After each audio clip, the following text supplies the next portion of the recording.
and welcome back to Maya's Reviews, a podcast and blog where I review books and movies of all types. I'm Maya, and thank you for joining me for another review today. So today is a little bit exciting for me. Last episode, during my review of Padawan by Kirsten White, I mentioned that I wanted to start reviewing movies as well, just on the podcast for now, probably forever. But I mentioned my interest and how I was going to do that, hopefully by September, and my new schedule, all of that. And today is the day I'm going to attempt to review a movie, my first movie that I've ever reviewed officially, not just for funsies. It's on the podcast. It's a little nerve-wracking. It's very, very different from reviewing a book, and so we'll see how this goes. Bear with me. It'll probably be a little rough at first. I have a general idea of what I want to do, but we're just gonna go with the flow and see what happens. So basically how I think this is gonna work, we'll see. Maybe I'll change it around. But I am going to go into a spoiler-free review first.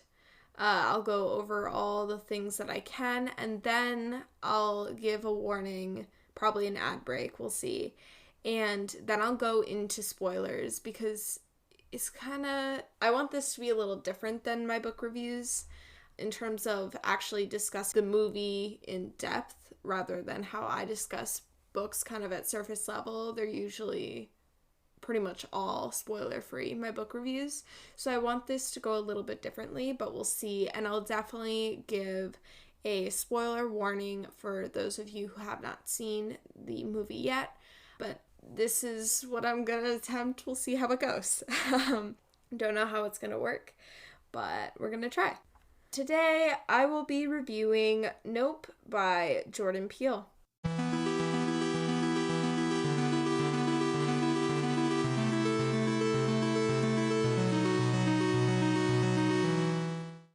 Nope was directed by Jordan Peele and produced by Universal Pictures and Monkeypaw Productions, and it was released on July 22nd, 2022. It is a horror, thriller, sci-fi mystery film and receives a 4.0 average rating on Letterboxd. It is rated R for obvious reasons. Horror movies nowadays are typically rated R because of violence, gore, things like that, and even just cursing can qualify for an R-rated movie. The movie is also 131 minutes long. The budget was $68 million, and it earned $98 million at the box office. The film stars Daniel Kaluuya as O.J. Haywood, Keke Palmer as Emerald Haywood, Brendan Teria as Angel Torres, Stephen Yeun as Ricky or Jupe Park, and Michael Wincott as Antlers Holst. The synopsis is: the residents of a lonely gulch in inland California bear witness to an uncanny and chilling discovery. Now, like I said, this portion will be a spoiler-free review, and then later on I will get into spoilers and more specifics of the film. Overall, I would say this is a pretty good movie. It was entertaining, and I feel the concept was executed well. But then again, I will say that I did find this movie a little underwhelming. This is the first movie by Jordan Peele that I have actually watched. He is the director of Get Out and Us, two very popular horror movies, which I plan to watch at some point in the near future. We'll see. Maybe I'll do a Jordan Peele week of movie reviews, but we'll see. The movie, I don't know. I saw this in theaters, and I'm finally going back to theaters after COVID and everything, a little nerve-wracking, but I was excited to go see this in theaters. I had heard great things about it, and I had heard great things about Jordan Peele. His name to me has been very synonymous with a good horror movie, so I was excited to go see this in theaters since it my second horror movie in theaters. My first horror movie in theaters was Men, which was an interesting experience if you have seen that movie. But I went in super excited, and I think I went in too excited because this is very different from what I hear. Nope is very different from Jordan Peele's other two movies, and each of his movies are very different from the other, just period. So, I think I was expecting, and I didn't really it didn't have anything that it had to live up to because I haven't seen Get Out or Us, but just by word of mouth and my Letterboxd friends, I had heard that his two other movies were good movies, so I went in really excited, and I was disappointed, but that doesn't mean it was a bad movie. It just wasn't what I expected. Even though it is a horror movie, it has a lot of horror elements. I would say it actually leans more towards a thriller or a sci-fi movie, because while there is violence and there is some implied brutality that you see happen kind of off screen, it's hard to describe. It has these horror elements, but it isn't as disturbing as horror movies typically are, if that makes sense. It was definitely an unsettling movie at times, but overall it was very science fiction to me, which isn't a bad thing. It just wasn't what I was expecting, so I was a tad little bit disappointed because, like I said, it's not very scary. It doesn't have to be scary to be a good movie. It just, like I said, wasn't what I expected. But in Nope, there was phenomenal acting. Keke Palmer, Daniel Kaluuya. I apologize if I say anyone's names wrong.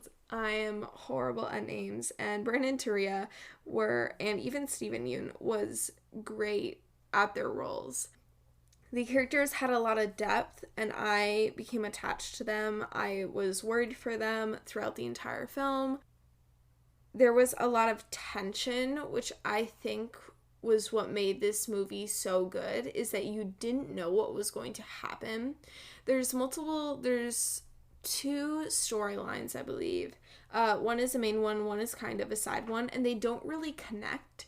So it's an interesting thing to watch because you're wondering what is happening with this one storyline. And then the other is the main one, so you're seeing more of that, but you're like, what's happening with this other one? So it's a very interesting, but it's very tension-filled. And I will say there were some very iconic and memorable scenes in this movie. I'll go more into the specifics later during the spoiler part of my review, but I went and saw this with my friend Gabby, and I was just turning to them every few minutes in the theater, just in shock. And I don't want to say awe, because that's kind of weird, because it is a horror movie, but just disbelief at what I was seeing, because it was so unsettling and so nerve-wracking, which I think is a good thing, because when you're seeing, for me, a lot of the time, I watch movies at home, so I can pause them, right? Either on DVD or if I'm streaming them, I can pause them and I can step away. When you go to a movie theater, especially for a movie like this, it's very immersive, and sure, you can walk out of the theater, but you can't pause the movie. So you'll miss stuff, so you don't want to leave, right? So you sit there and there's no stopping it. It just keeps coming at you, which I think is probably the best way to watch horror movies because it's so immersive. And especially for this movie, I will say that I don't know if I would have enjoyed it as much as I did if I had waited till it was streaming and watched it at home. I think being in a movie theater with other people and feeling the tension in the room and the horror at some of these scenes, I think that is what really made it a fun movie for me to watch. But I do think that this is one of those movies where how you watch it and when you watch it and where you watch it really impacts your experience. Ignore the train in the background. But I really enjoyed this movie. So basically in this movie, so this is still a spoiler for you, by the way. I'm not gonna not gonna ruin this. But in this movie, Daniel Kaluuya and Keke Palmer are siblings, Emerald and OJ Haywood, and they help run a horse ranch, I believe, in California, and basically they supply horses for movies and commercials. Basically, they supply horses to Hollywood. And recently, unfortunately, their father passed away via metal object to the head that fell from the sky. And it's one of the first scenes, and it's a tad confusing until you watch the rest of the movie. And I will say, I think this is one thing that Jordan Peele does very well, is leave little tidbits along the way till you get the actual answer. And I think that really makes it thrilling and tension-filled and enjoyable as you're watching the movie.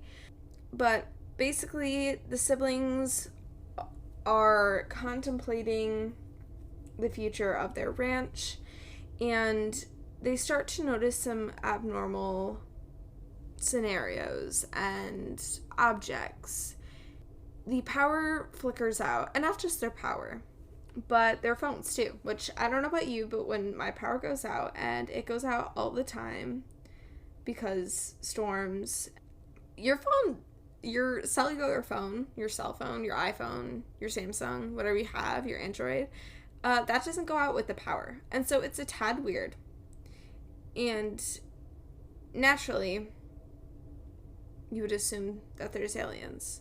And so the the story follows them and their journey to trying to catch a shot to basically make it rich and sell this footage of what they believe to be a UFO to Oprah is their plan. Which, don't know if that's the best plan, but good for them. Good for them. Personally, if I spotted a UFO in the sky, or noticed strange happenings and thought it was, like, basically a ship full of aliens, I would have left. I would have gone and not come back. And I wouldn't have told anyone because they would have thought I was crazy. Like, why would I do that to myself? But you know what? Good for them. They did the damn thing. They wanted that money. But overall, like I said, the journey of OJ and Emerald was a very interesting one. It was definitely not what I expected. I expected something completely different. I don't even know. I don't think I watched the entire first trailer either, because I've heard the second one gives out a lot of info about the movie, which I prefer to know pretty much nothing about the movie before going and seeing it. That way I have no expectations. But like I said, I did for this one. And I had seen little clips of the trailer, I think around TikTok, on Twitter, just all over the place. And I was intrigued by it. This movie is definitely an interesting one because I did not know how to feel about it at first. I think walking out of the movie theater, I was kind of just iffy about it. I didn't know how I felt about it because I enjoyed it. But then again, like I said, I don't know if I would have enjoyed it in a different setting and watching it by myself. It might have been a little bit boring to me, and that's just me. But like I said, there were a lot of scenes in this movie that I really enjoyed and that are just stuck in my mind. Like, they will not leave, and I kind of want them to because they're horrific.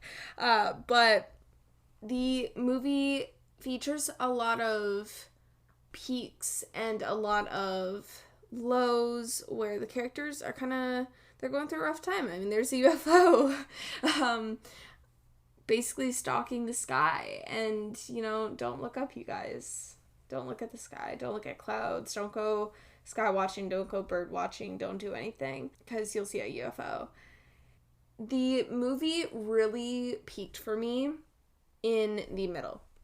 I think after the middle, it was a little slow and a tad boring, I hate to say, but it was.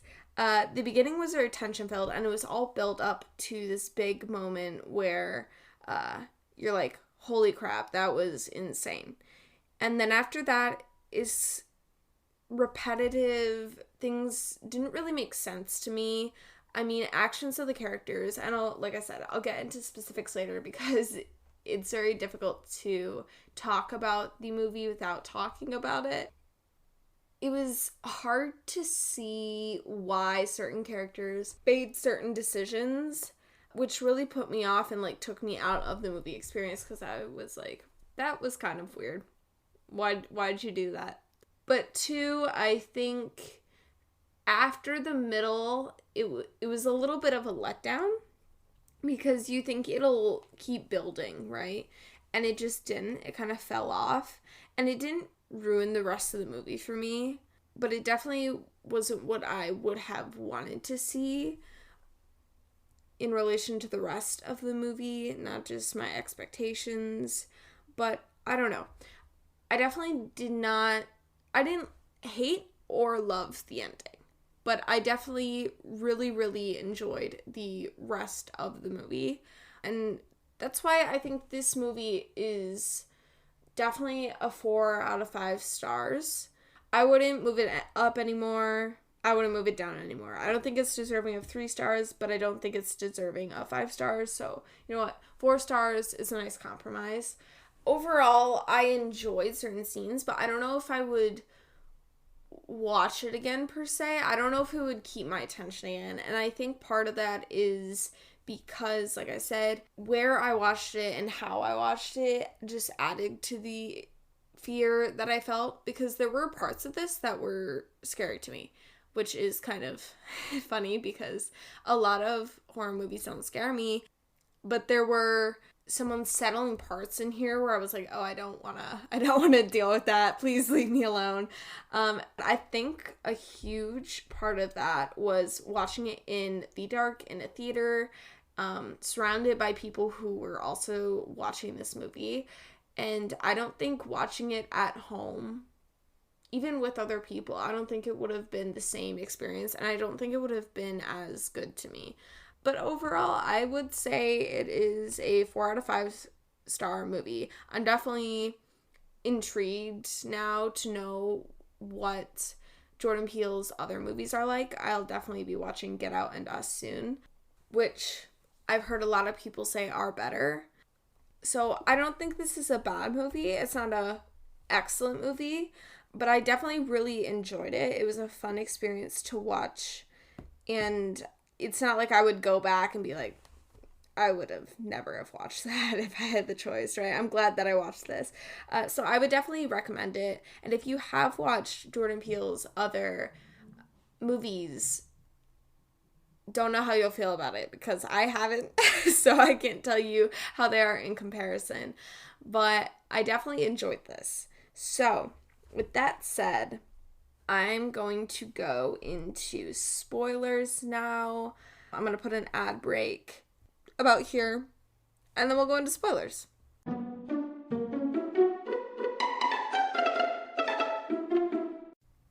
Interested in starting a podcast but don't know where to start? I bet you haven't heard of Anchor, an app and site that makes it super easy to create your own. Not only is it free, but Anchor also allows you to make money from your podcast with no minimum listenership. Trust me, I wouldn't be sponsored if that weren't the case. Anchor distributes your podcast for you to Spotify, Apple Podcasts, and more platforms, all with no hassle on your part. Anchor also has creation tools that allow you to record and edit your podcast right from your phone or computer. I mean, how do you think I got this awesome intro music? Podcasting can seem intimidating at first, but with Anchor, it doesn't have to be. It's everything you need all in one place. Download the free Anchor app or go to anchor.fm to get started. That's ANCHOR.FM to get started today.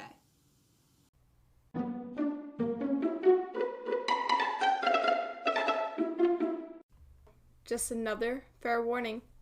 We're getting into spoilers. We're getting into things that if you have not seen the movie, will spoil the movie for you. So if you haven't watched it and you don't want the entire movie ruined for you, please stop listening and go watch it. It's a good movie. You should watch it without knowing anything. It's the best way to watch this book. Oh, can you tell I've done book reviews for 2 years? Yeah, this movie. So I'm just going to get into it. I'm going to use Wikipedia as my guide of all the events so I can talk about them in detail, because when I was watching this movie, I wasn't watching it with it in mind that I was going to be reviewing it. And usually when I review a book, I have my written review that's already been posted on my blog or will be in front of me, and I use that as kind of the basis for my, it's basically a script. This time I'm going just off my brain, so it's a little rough, but Wikipedia has got my back. It's got my back. The movie starts off with a chimpanzee, which I did not know was going to be in the movie, because like I said, I had only seen bits and pieces of a trailer. Don't know which one it was, but it was basically OJ's character running and Emerald yelling at him and him riding a horse, and there's a bunch of the blow up dudes, and I was like, that looks like an interesting movie, let's go see it. And that's all I knew before going to see this. So the chimpanzee took me by surprise, and the chimp's name is Gordy, and are animal actors called actors? Don't know, but Gordy, there's a show called Gordy's Home, and it takes place, it's being filmed during the 90s, and you see this absolutely brutal scene. There's blood everywhere. There's a chimpanzee poking at some body that's partially hidden behind a couch, which is why earlier I said you kind of see the brutality on screen, but it's also off screen, so like it peers away from it, but you see it happening, if that makes sense. And you find out later that Jupe, Ricky Jupe Park, is hiding under a table, and he's unharmed by the chimpanzee, who went crazy because they were filming a birthday special, I believe, and the balloons popped, and Gordy went crazy and just brutally killed 3 of Jupe's co-stars, which is horrific. And the chimp, you find out, eventually gets shot, but at the very beginning of the movie, all you see is that chimpanzee look dead at you. Because little do you know, you're in Jupe's point of view. And I'll tell you right now, I turned to my friend Gabby in the movie theater and I went, it just looked at us. I was genuinely scared. I was like, I don't like that. No, thank you. When I was younger, all of my friends can attest to this. I was scared of dogs. So, I'm not really one with the animals. I do not get along. It's not that I don't get along. It's just the fact that they scare me because they're animals and they can do what they want. And it kind of terrifies me. So I just don't really... They just scare me. So I was thoroughly terrified at the very beginning. Literally the very, very beginning. And then in the present day, you see that Otis Haywood, which is the dad of OJ and Emerald, is helping... I think they're putting the horses away because Otis was the one who owned their little horse ranch that provides horses for film and television productions, which eventually becomes OJ's, because Otis is killed by a nickel through his eye that falls from the sky. Which, I'm just saying, I would be so mad if I died that way. Like, I feel bad for the man, but I would be... I would haunt the sky. It would never know peace, because you're telling me I got killed by a nickel through the eye? Like, that's offensive. Also, that sounds like it really hurts. Like, I don't want to mess with that. But regardless, OJ and Emerald, or M, inherit the ranch, and OJ tries to run the business But obviously he's, they're sad their dad just died, but he's more focused on the business, while M is seeking fame and fortune in Hollywood, because this does take place in California. And then you see that, I think it's 6 months after Otis dies, they're filming a commercial, right? And the cinematographer, Antlers Holst, probably saying his name wrong, who is played by Michael Wincott, is on the set, and that's how he's able to come onto the scene later. But one of the horses that gets freaked out on set, right? And so M and OJ get fired, basically. And in order to make up the money, OJ sells the horse to grown-up Jupe, who was the one that witnessed Gordy's little rampage. And Jupe is played by Steven Yeun. Jupe now he runs this place called Jupiter's Claim, which is a tiny, honestly, like old Western theme park. Your stereotypical Western town with a saloon and all that. But he exploits the massacre of Gordy's home, which is the name of the show that Gordy went crazy on. He exploits it for profit, which is an interesting part of his character. OJ is trying to sell his horse, right? And M is like, whoa, you were this kid from all these movies. I remember you, like, I watched these movies. Can I think does she ask for an autograph or a photo? I think she asked for something, right? And he's like, yeah. And I would usually charge you guys for this. But because you're such big fans, I'll show you my little shrine to the monkey that murdered my co-stars and left the other without a face, which is horrific. And he's like, you want to come see?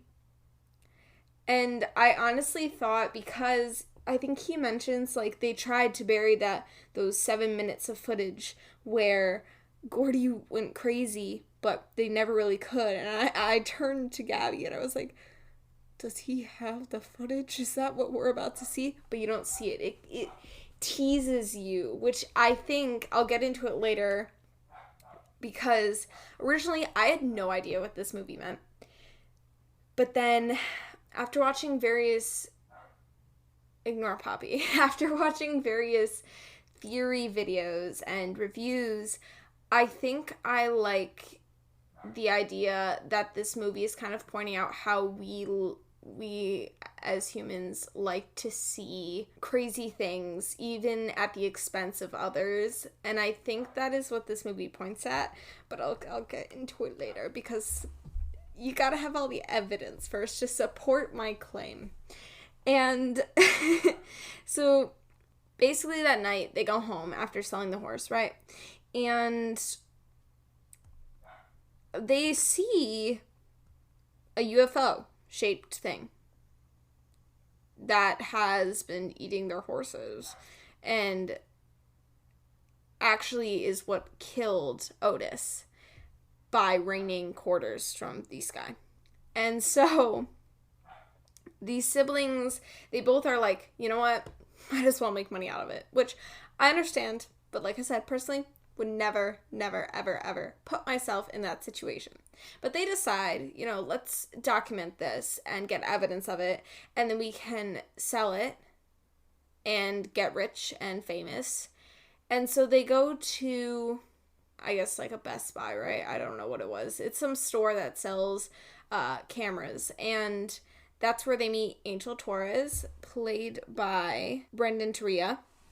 And he's like, you guys are kind of crazy. When the power goes out, the cameras don't also go out. You're a little cuckoo right now. Like, your phone doesn't just shut off because the power went out. Maybe a landline, but not your cell phone, right? That's what he's thinking. And so they set up these cameras all over the place so that if one goes out, the other will capture footage, right? But then the one that they need is covered by a praying mantis. And I'll tell you right now, I hate bugs. I was on vacation and there was a cicada or a grasshopper or something making some weird noises outside my door, and I was freaking out. Don't like bugs. And also, I would just be so mad if I was getting footage of a UFO and I'm risking my life and then it covers the footage.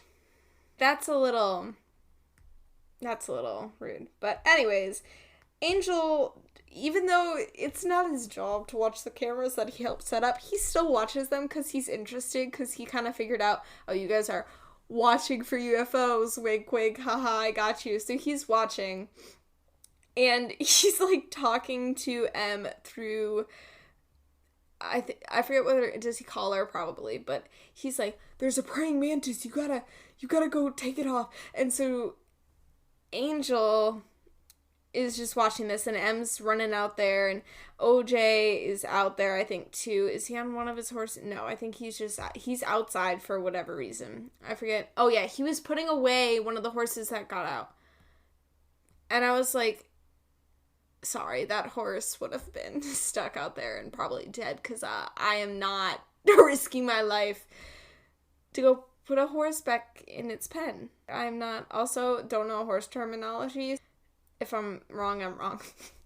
But through this footage, even though the praying mantis is covering it, they see a cloud that never moves.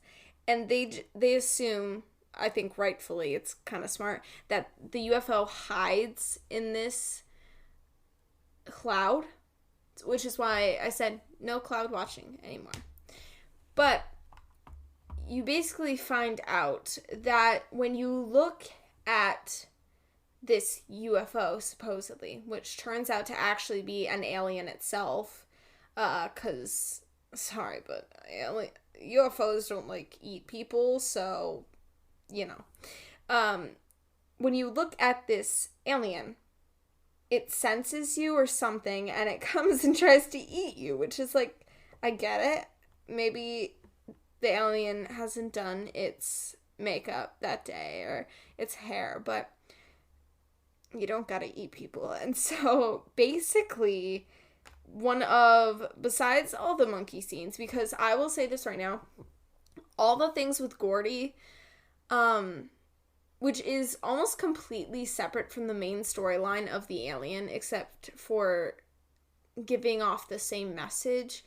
Personally, I felt more unsettled and more interested, not interested, that's the wrong word, because I was interested in the main story too, but I was more intrigued by Gordy's scenes. And I think because it was so unsettling, whereas the main story wasn't really that terrifying, that's kind of what I gravitated towards, because I was going into the movie theater thinking like, oh, I'm gonna be scared because this is a horror movie, right?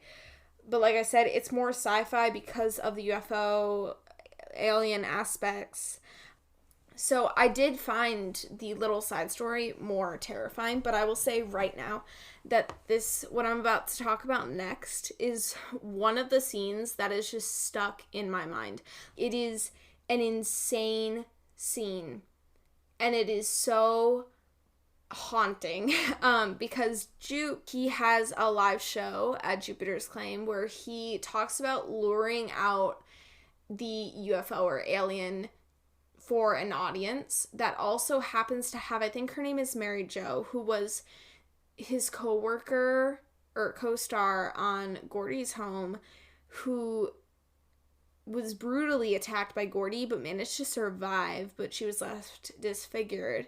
And I felt so bad for her, because what happens next is just, I would be so mad if I survived a monkey attack.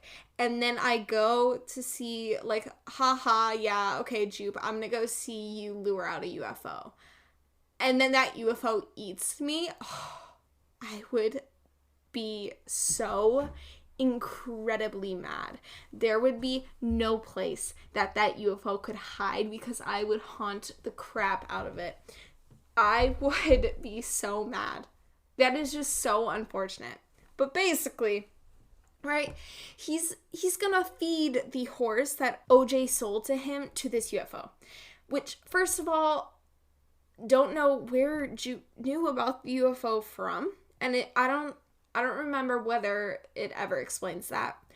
But it's like, where did you find out about this?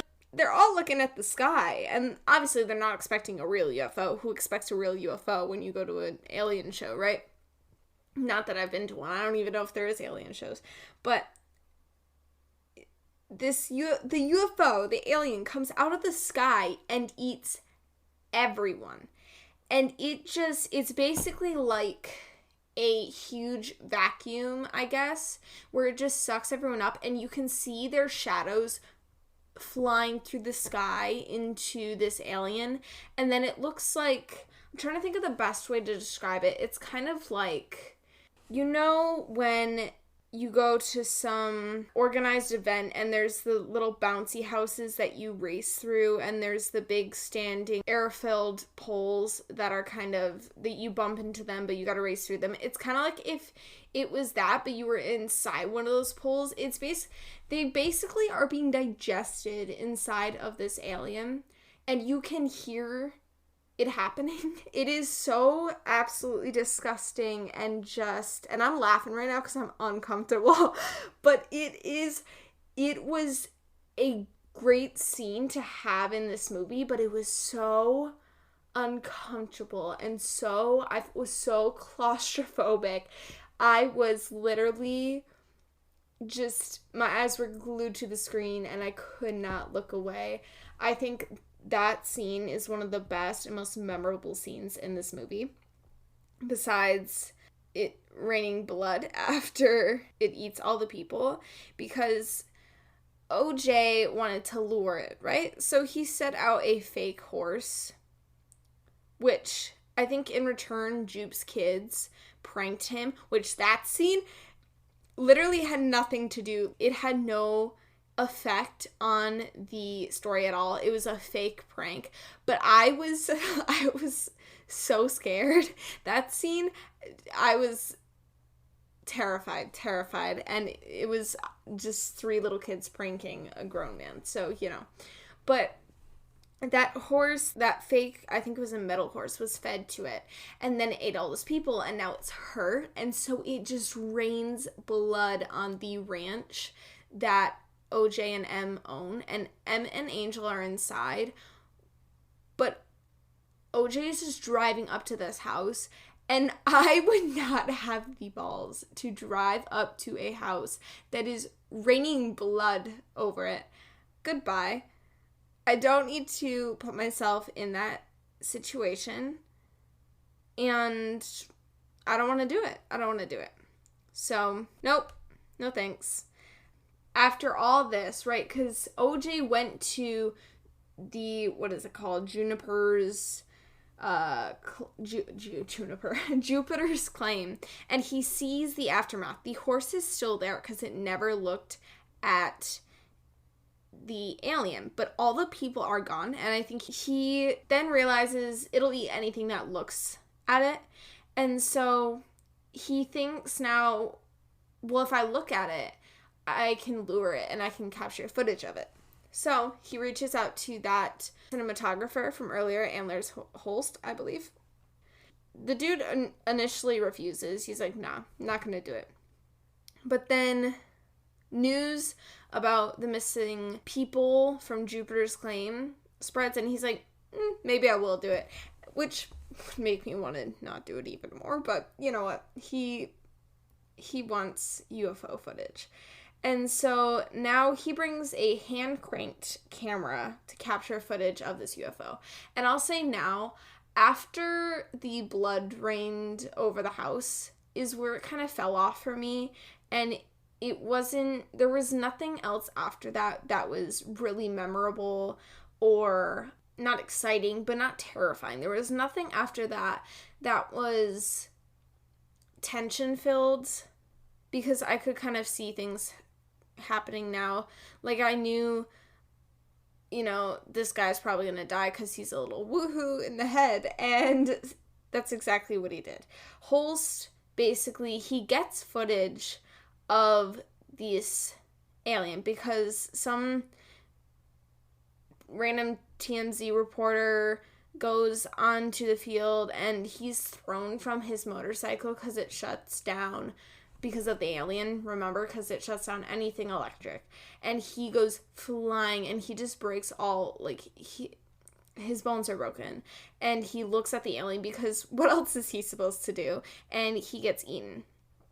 And Holst and Angel are capturing footage of this, and OJ's kind of out there supposed to be luring it, but the TMZ dude kind of did that for them, and Holst chooses to be eaten, which this is where I think too much stuff was happening and it wasn't interesting enough to keep my attention, because the TMZ dude just shows up all of a sudden and you're like, who are you? Why are you here? And he just dies right after that. Introduces a new character and gets killed off, right?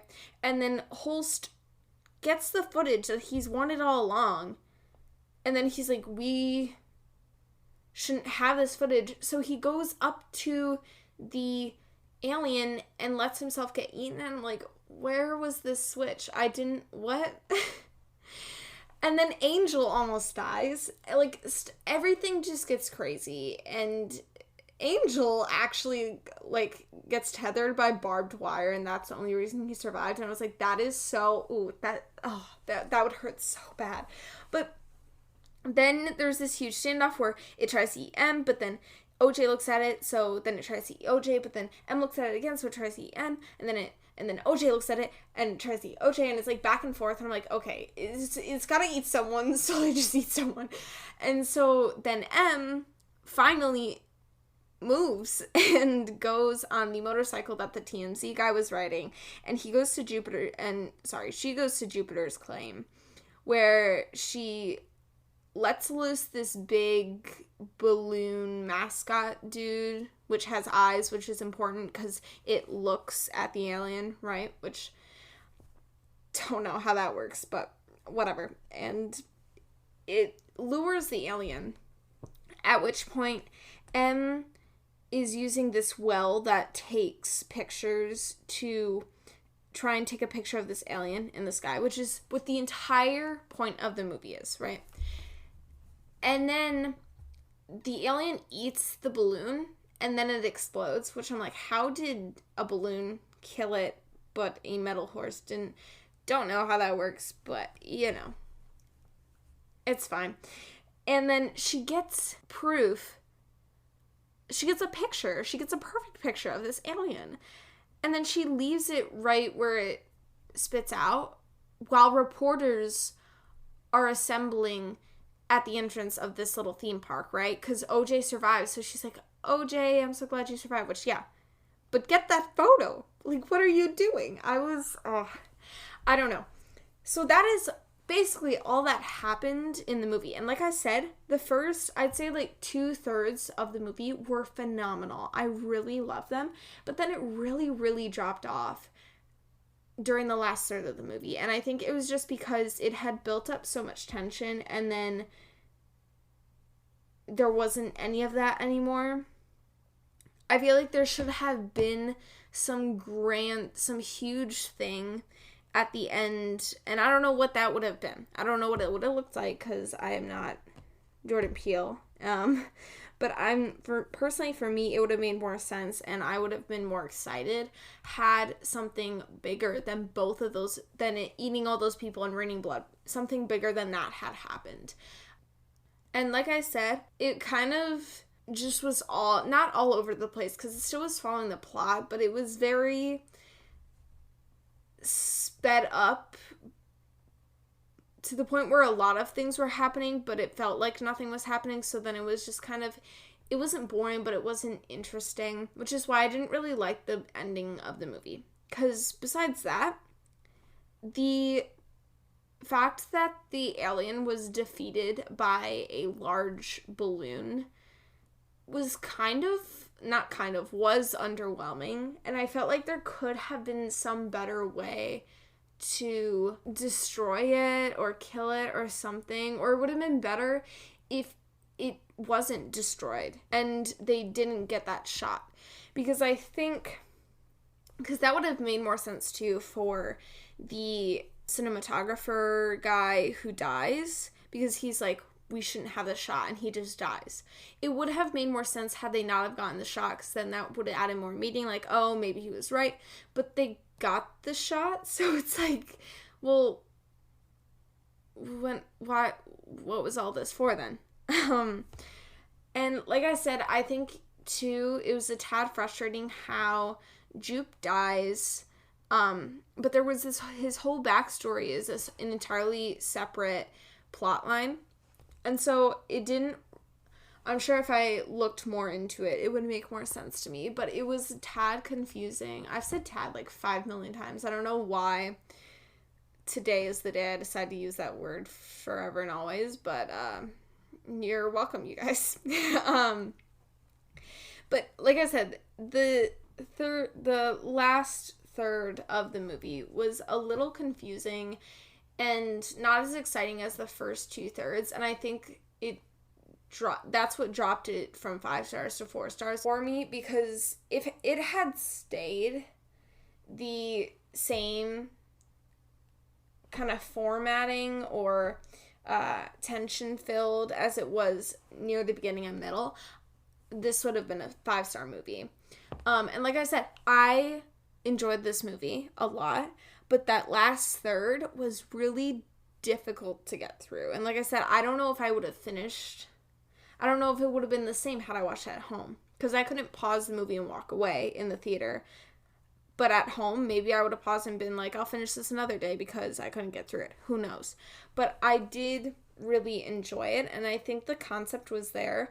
I just think the very ending was a little lackluster.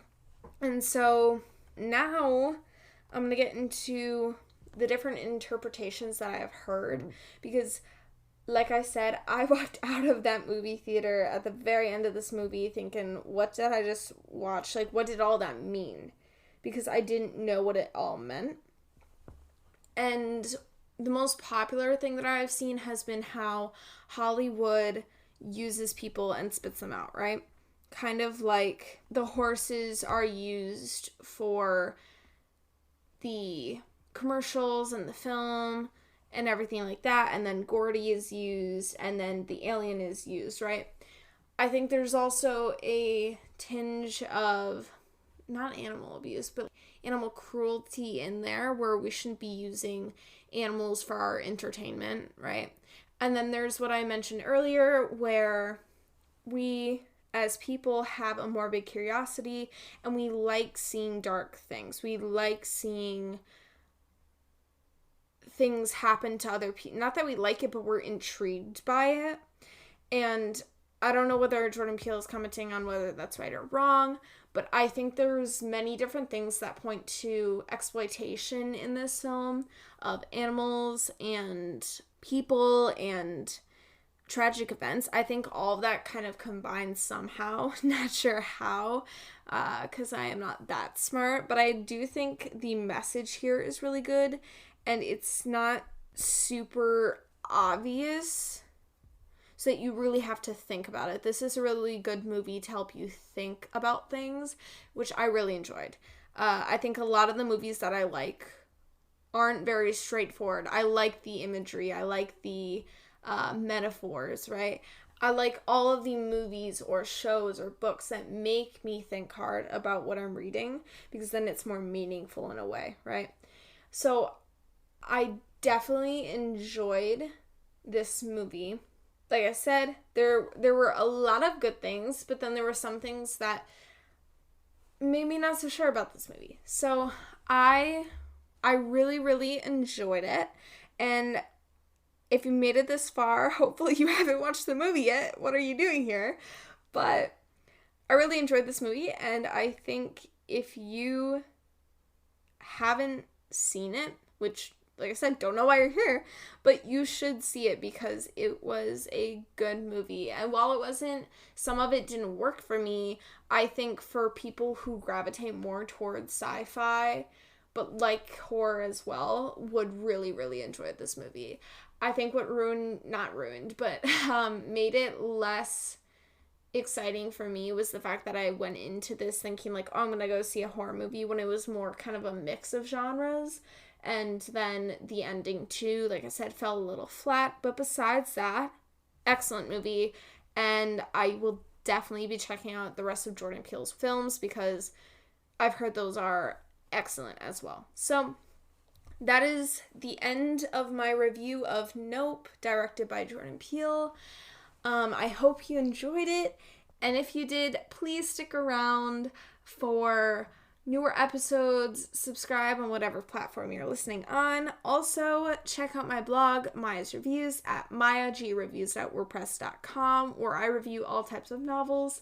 You can also find me at Maya the Bookworm on Twitter, Goodreads, BookBub, and Book Sirens. I'm also on Tumblr at Maya Reviews. I do review novels on my podcast and blog, so if you want me to review your book or want to come on the podcast to discuss a novel, maybe even just reach out to me, you can email me at mayagbookrareviews@gmail.com. I do ask that if you are reaching out in regards to a review request, interview, collab, blog tour, or anything publicity related, that you check out my publicity request page on my blog first and then email me. Thank you so much for listening. And gosh, I can't say happy reading right now. Panicking. Go watch Nope.